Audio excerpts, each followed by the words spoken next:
जय हिंद साथियों, आप सभी का बहुत बहुत हार्दिक अभिनंदन। मैं रत्मान सिंह यादव आप सभी का स्वागत करता हूं। आज का हमारा मैथ असहयोग आंदोलन के ऊपर है। ये असहयोग आंदोलन किसके द्वारा किया गया और कब किया गया? तो असहयोग आंदोलन किससे जुड़ा है? महात्मा गांधी जी से जुड़ा है। तो असहयोग आंदोलन गांधी जी ने प्रारंभ किया था। इसका देखो खंडन कर देते हैं तो पहले ही पता चल जाएगा। आ माने नहीं, सहयोग माने सहयोग, यानी असहयोग कि हम सहयोग नहीं करेंगे। किनका? अंग्रेजों का। अंग्रेजों का क्या नहीं करेगा? सहयोग नहीं करेंगे। ठीक है, इसी से इसका नाम पड़ा असहयोग आंदोलन। महात्मा गांधी ने ऐलान कर दिया कि कोई भी भारतवासी अंग्रेजों का सहयोग नहीं करेगा, अर्थात असहयोग आंदोलन छेड़ दिया। और ये कब हुआ? 1920 से लेकर 1922 तक। असहयोग आंदोलन कब स्थगित हुआ देखते हैं। प्रारंभ कब हुआ? 1920 ईस्वी से और 1922 ईस्वी तक चला। चौरी चौरा कांड तक चला ये। तो देखते हैं पहला तथ्य। 1920 ईस्वी में लाला लाजपत राय की अध्यक्षता में हुई कलकत्ता अधिवेशन में असहयोग आंदोलन का प्रस्ताव पारित किया गया। 1920 ईस्वी में लाला लाजपत राय की अध्यक्षता में कलकत्ता में एक अधिवेशन हुआ था। उस अधिवेशन में असहयोग आंदोलन का प्रस्ताव पारित हुआ था। ठीक है, पूछा जाएगा कि असहयोग आंदोलन कब पारित हुआ? तो 1920 ईस्वी में। कहाँ से पारित हुआ था? कलकत्ता के एक अधिवेशन में। किस, या प्रश्न ऐसे भी पूछा जाएगा कि असहयोग आंदोलन की अध्यक्षता किसने की थी, या किसकी अध्यक्षता में असहयोग आंदोलन पारित हुआ था? तो लाला लाजपत राय की अध्यक्षता में असहयोग आंदोलन पारित हुआ था। ठीक है, किसने अध्यक्षता की थी कलकत्ता अधिवेशन की? तो लाला लाजपत राय ने।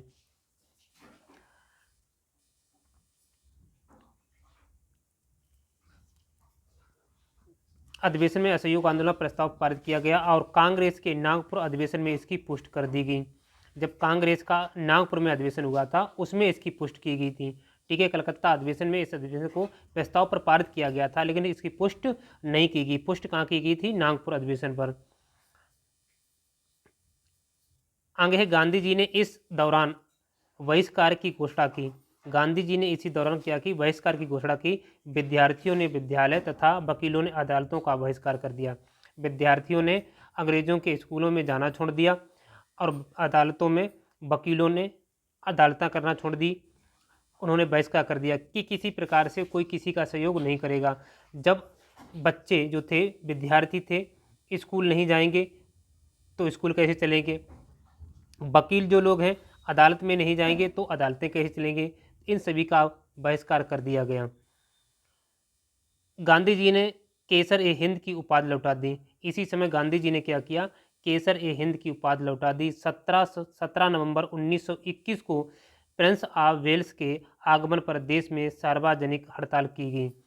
17 नवंबर 1921 ईस्वी में प्रिंस ऑफ वेल्स के आगमन पर देश में सार्वजनिक हड़ताल कर दी गई। सभी जगह हड़ताल कर दी कि जो अंग्रेज गवर्नर आया था उस समय, उसके आगमन पर। उसके बाद 5 फरवरी 1922 को, 5 फरवरी, ध्यान रखना कहीं कहीं 4 फरवरी मिलता है तो 4 फरवरी आएगा तो वो गलत है। ठीक है, 4 फरवरी को ये जुलूस चौरी चौरा पहुंचा था। कहाँ पहुंचा था? चौरी चौरा पहुंचा था।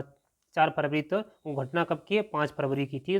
तो 5 फरवरी 1922 को चौरी चौरा में आंदोलनकारियों द्वारा पुलिस स्टेशन को जलाए जाने के बाद गांधी जी ने असहयोग आंदोलन को स्थगित कर दिया था। क्या कर दिया? रोक दिया था, वापस नहीं लिया था। 5 फरवरी 1922 को चौरी चौरा में जो आंदोलन चल रहा था, जुलूस निकाला जा रहा था, उसी दौरान चौरी चौरा स्थान पर एक चौकी थी, पुलिस चौकी, उसमें वहाँ पर 24 सिपाही थे। उन सिपाहियों ने उस आंदोलन को रोकना चाहा, लेकिन उग्र भीड़ ने उन सबको बंद करके और जला दिया। इसी से आहत होकर के गांधी जी ने इस आंदोलन को स्थगित कर दिया। ठीक, क्या किया? स्थगित किया थी, स्थगित करने की घोषणा कर दी, यथार्थ रोक दिया था। मोहम्मद अली पहले नेता थे, मोहम्मद अली पहले नेता थे जिन्होंने सर्वप्रथम असहयोग आंदोलन में गिरफ्तार किया। ठीक है, मोहम्मद अली एक पहले नेता थे जिन्होंने असहयोग आंदोलन में सबसे पहले अपनी गिरफ्तारी कर दी थी। शिक्षा संस्थाओं का असहयोग आंदोलन के समय सर्वाधिक बहिष्कार बंगाल में हुआ। प्रश्न पूछा जाएगा कि असहयोग आंदोलन के समय शिक्षा संस्थाओं में सर्वाधिक बहिष्कार किस राज्य में हुआ था? तो बंगाल में। आगे है, चौरी चौरा कांड के बाद 12 फरवरी 1922 को इस आंदोलन को समाप्त कर दिया गया।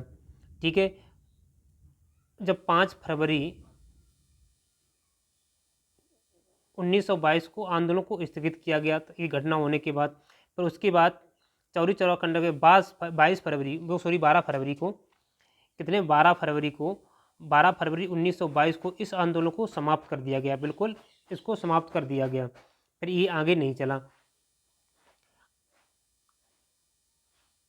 अब आइए, असहयोग आंदोलन के प्रमुख रचनात्मक कार्यक्रम क्या? राष्ट्रीय विद्यालयों तथा पंचायती अदालतों की स्थापना की गई। राष्ट्रीय आंदोलन के असहयोग आंदोलन के समय ये सारे काम, राष्ट्रीय विद्यालयों तथा पंचायती अदालतों की स्थापना कब की गई थी? असहयोग आंदोलन के समय। अस्पृश्यता का अंत, हिंदू मुस्लिम एकता, उसी समय अस्पृश्यता, यानी अस्पृश्यता उस शब्द को क्या है? छुआछूत।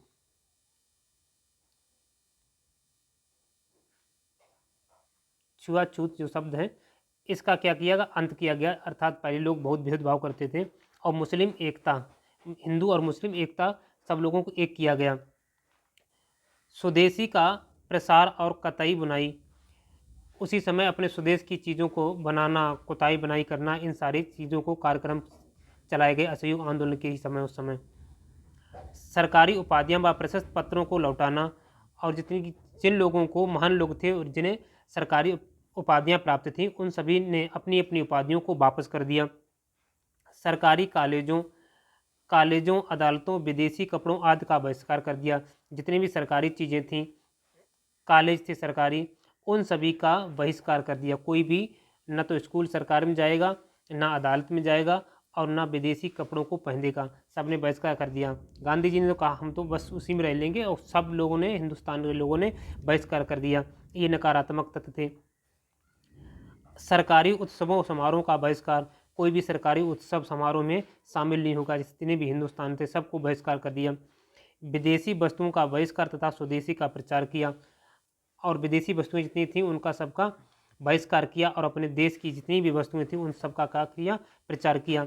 अवैधानिक पदों से तथा स्थानीय निकायों के नामांकित पदों से त्यागपत्र दे दिया। जितने भी अवैधानिक पद थे तथा स्थानीय निकायों के नामांकित जो पद थे, उन सभी से त्यागपत्र दे दिया। ये सभी नकारात्मक कार्यक्रम जो उस समय असहयोग आंदोलन के समय हुए थे।